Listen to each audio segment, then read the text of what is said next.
Shalom, perkenalkan nama saya Elizabeth Christina. Perkenalkan, nama saya Juice Christine Kainama.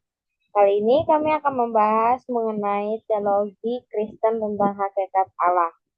Pada bagian ini, kita diajak untuk menoleh ke belakang untuk memahami bagaimana para teolog Kristen menggumuli dan memperdebatkan beberapa isu seputar hakikat dan sifat Allah. Tujuannya terutama untuk memahami bahwa isu-isu yang pada masa kini diperdebatkan itu bukan hal baru, dan memahami bagaimana para pendahulu mencoba memecahkan hal-hal yang sulit dan rumit. Ajaran yang paling sulit dimengerti dan dijelaskan adalah ajaran tentang Trinitas. Suatu ajaran yang sudah menjadi pokok perdebatan sejak awal kehadiran kekristenan. Sesuatu yang tidak bisa juga dihindari karena memang Alkitab sebagai dasar kepercayaan Kristen menggambarkan Allah dengan berbagai cara.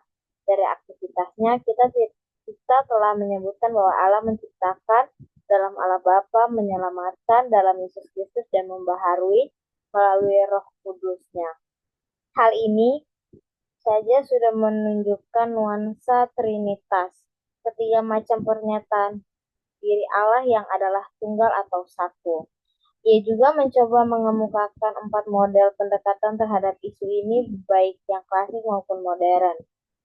Yang paling penting dari pendekatan klasik adalah pendekatan Agustinus, sedangkan dari model modern adalah Karl Barth. Kita hanya membahas 2 pendapat, yakni Agustinus dan Barth. Yang pertama yaitu Agustinus.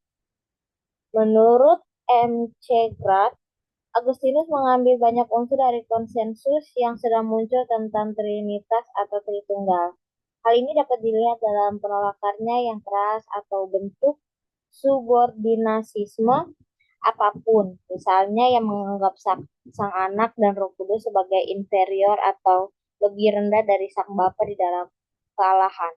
Agustinus berpendapat bahwa tindakan dari ketiga unsur Trinitas harus dipahami di belakang tindakan dari setiap unsur. Misalnya, manusia diciptakan bukan saja menurut imago Dei atau gambar Allah, melainkan juga menurut gambar Trinitas.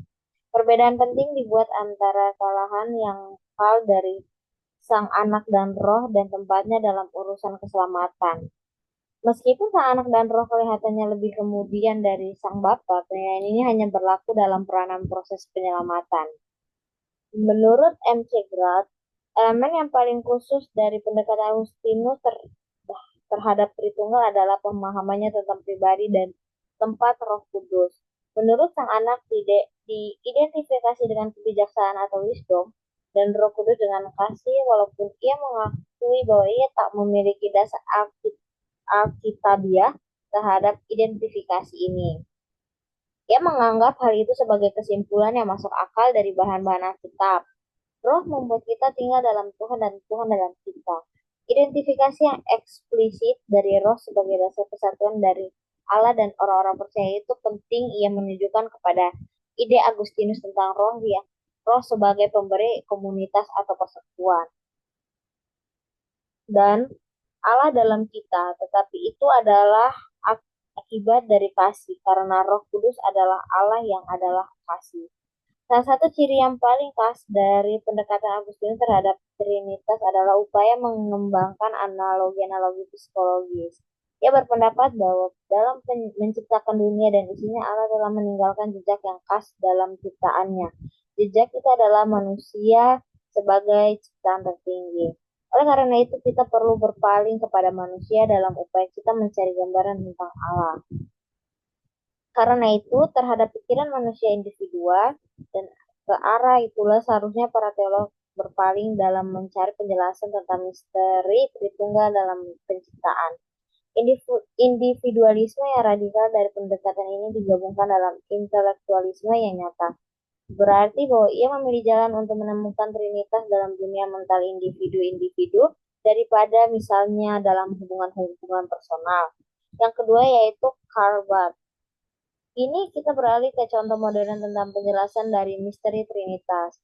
Karl Barth mengemukakan pandangannya sebagai reaksi terhadap rival Schleiermacher.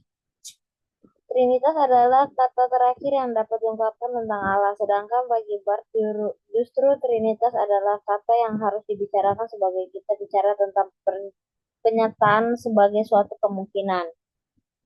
Bagi Barth, hal ini mengandung arti bahwa manusia adalah pasif dalam proses penerimaan pernyataan.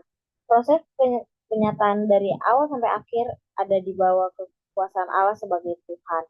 Menurut Barth, ada hubungan yang langsung antara yang menyatakan diri dan penyataan itu. Jika Allah menyatakan diri sebagai Tuhan, Allah mestinya adalah Tuhan lebih dahulu dalam dirinya. Karena itu, ada hubungan yang langsung antara dua hal berikut. Pertama, Allah yang menyatakan diri. Kedua, pernyataan diri sendiri dari Allah. Lalu bagaimana dengan Sang Roh Kudus? Di sini kita berhadapan dengan aspek yang sulit dari doktrin Barth tentang Trinitas atau Tritunggal. Ide tentang revealedness, hal dinyatakan. Terjemahan dari konsep revealedness adalah sulit.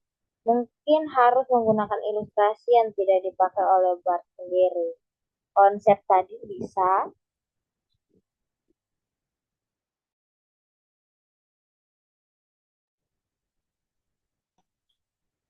Konsep tadi bisa dijelaskan dengan contoh sebagai berikut.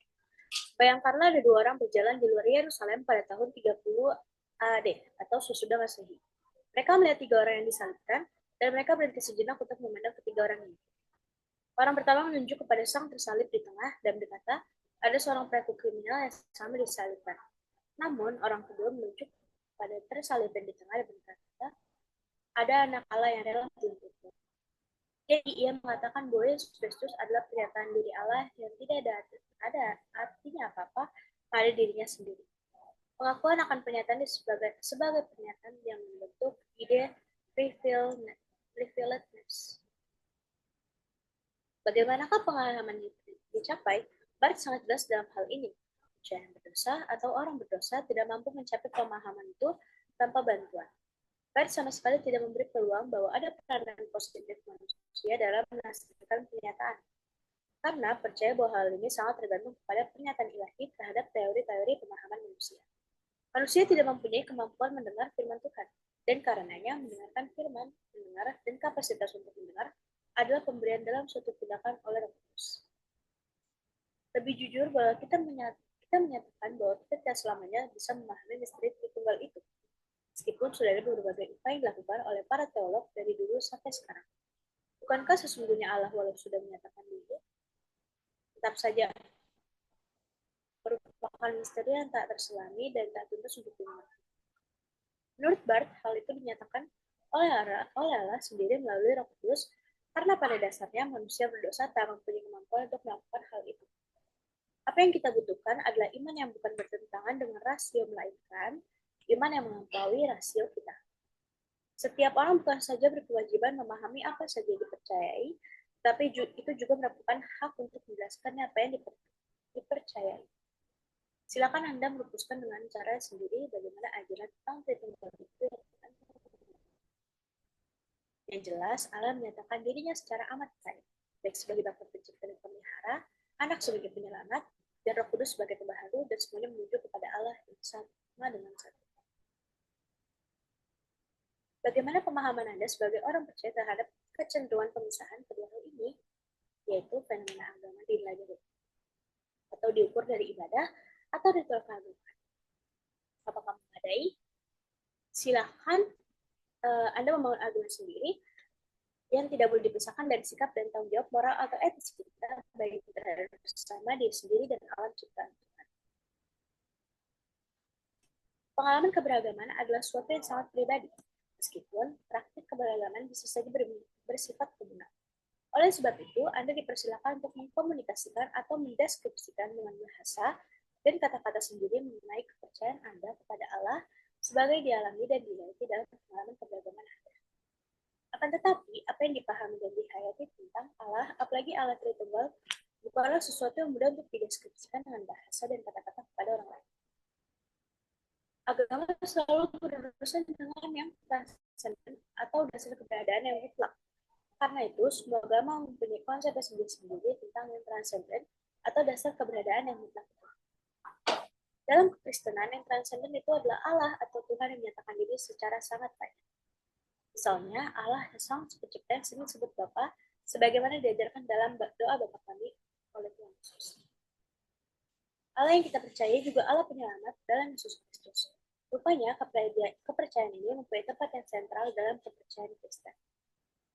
Itulah sebabnya dalam pengakuan iman rasuli, ia mempunyai tempat yang kuat.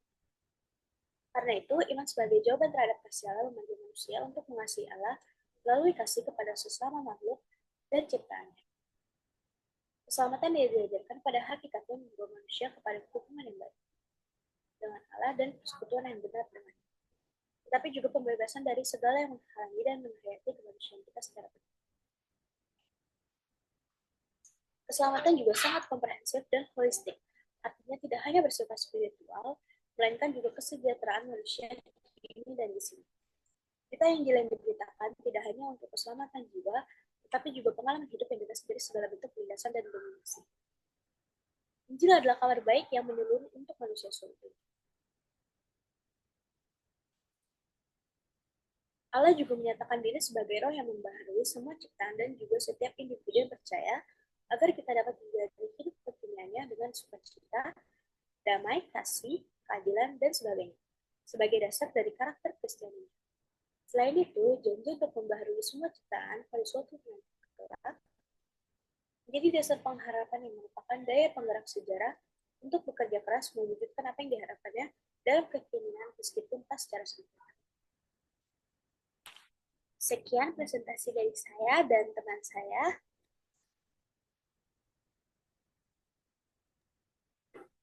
Joy, terima kasih. Shalom.